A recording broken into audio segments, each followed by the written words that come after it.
Imagina un libro que enseñaba a torturar en nombre de Dios, un manual que convenció a todo un continente de que las parteras, las viudas y las mujeres sabias eran en realidad monstruos. Este libro existió, se llama Melius Maleficarum, y fue la guía que desató la gran caza de brujas. Hoy, vamos a explorar el texto que armó a Europa con el arma más peligrosa de todas, el miedo justificado. Piensa en el arma más letal del siglo XV.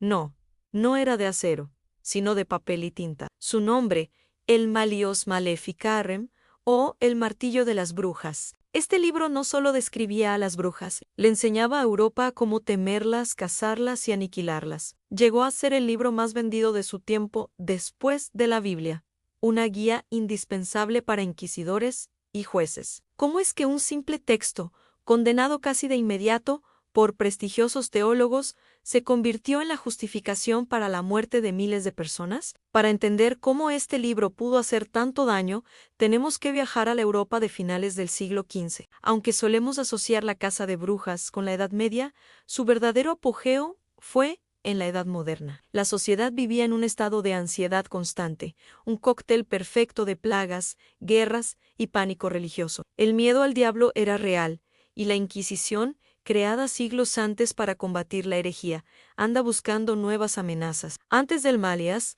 la postura de la Iglesia sobre la brujería era, irónicamente, mucho más escéptica. Un texto del siglo X decía que creer en brujas que volaban de noche y se reunían en aquelarres era, en sí mismo, una superstición pagana. Creer en brujas era la verdadera herejía, pero el clima estaba cambiando. La imprenta, recién inventada, permitía que las ideas se propagaran a una velocidad nunca antes vista. Y en este mundo ansioso, un inquisidor alemán llamado Heinrich Kramer estaba a punto de encontrar la forma de convertir todo ese miedo en un sistema letal. Heinrich Kramer, o Henricus Institores en latín, era un inquisidor dominico que sus contemporáneos describían como un hombre obsesivo y frustrado. Cuando intentó procesar a mujeres por brujería en la región del Tirol, las autoridades locales lo frenaron, considerándolo un fanático. Humillado, Kramer buscó una autoridad que nadie pudiera cuestionar para seguir con su misión. En 1484, consiguió del Papa Inocencio VIII una bula papal llamada Sumis Desiderantes Affectivas. Este documento le daba permiso a él y a su colega, Jacobi Sprenger, para perseguir la brujería en Alemania. La bula no era una aprobación directa del libro que aún no existía, pero Kramer tuvo una idea brillante. La incluyó como prólogo en su obra. Fue una jugada maestra de marketing que le dio a su manual un falso sello de aprobación papal. Así, en 1487, se publicó el Malius Maleficarum, el martillo de las brujas. La autoría hoy se atribuye principalmente a Kramer, quien astutamente asoció el nombre del respetado teólogo Sprenger para darle más credibilidad a la obra. El título ya era una declaración de guerra, y el uso del genitivo femenino, Maleficarum, dejaba claro su objetivo en las mujeres. Era un compendio de supersticiones, teología retorcida y paranoia personal, todo empaquetado como un manual legal. Aunque la prestigiosa Facultad de Teología de la Universidad de Colonia lo condenó por contener procedimientos ilegales y poco éticos, ya era tarde. El arma estaba forjada y, gracias a la imprenta, lista para esparcirse por Europa. El libro era brutalmente práctico.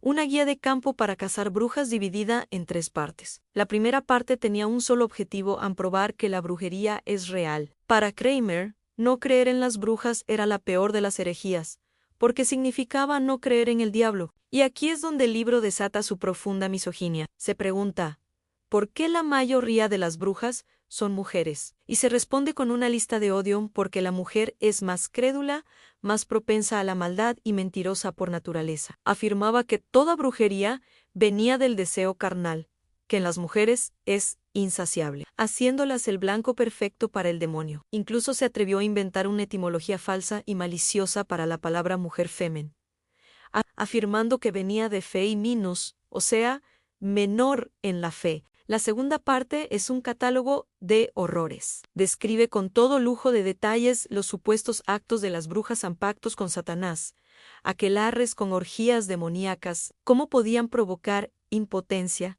robar genitales masculinos y guardarlos en nidos, causar tormentas para arruinar cosechas, o hervir niños para sus pócimas. Estos relatos, presentados como hechos reales, eran en realidad supersticiones populares, pero la verdadera brutalidad del manual estaba en su tercera parte el procedimiento legal. Esta sección era una guía paso a paso para identificar, procesar y sentenciar a una bruja. Permitía que cualquier rumor sirviera como base para una acusación. Detallaba cómo usar la tortura no como último recurso, sino como la herramienta principal para obtener una confesión. Y aquí venía la trampa mortal.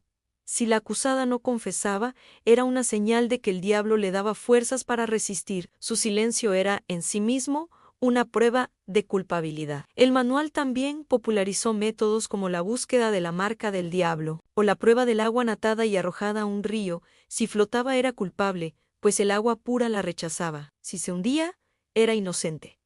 Pero para entonces, ya se había ahogado. El libro era claro.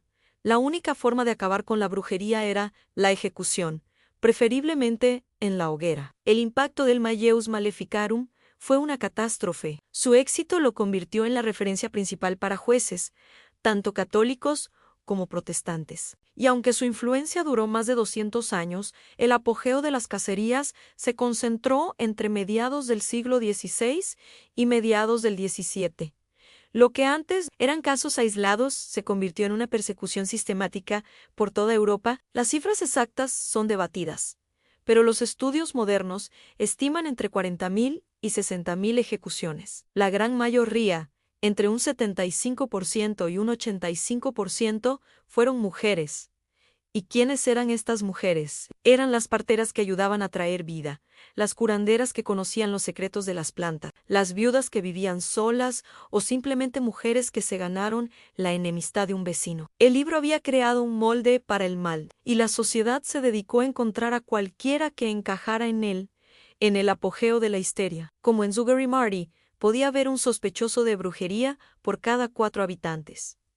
El Malleus no inventó el miedo a la magia. Eso ya existía. Lo que hizo fue algo mucho más peligroso. Lo organizó, le dio un rostro de mujer, un marco teológico y lo peor de todo, un manual de instrucciones para su exterminio.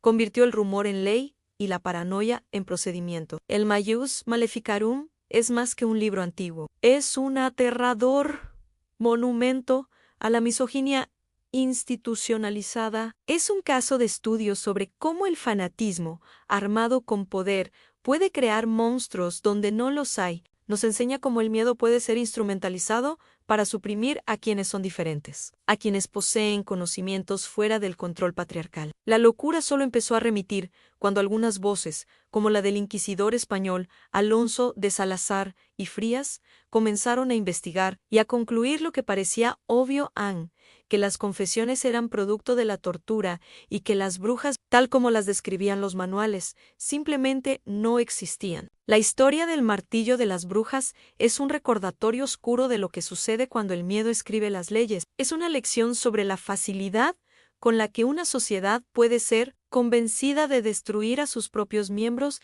en nombre de la pureza. Los ecos de este manual resuenan hasta hoy en la forma en que se construyen pánicos morales y se persigue a chivos expiatorios. Si quieres seguir explorando los capítulos más oscuros de nuestra historia para entender cómo el pasado moldea nuestro presente, suscríbete y únete a la conversación en los comentarios.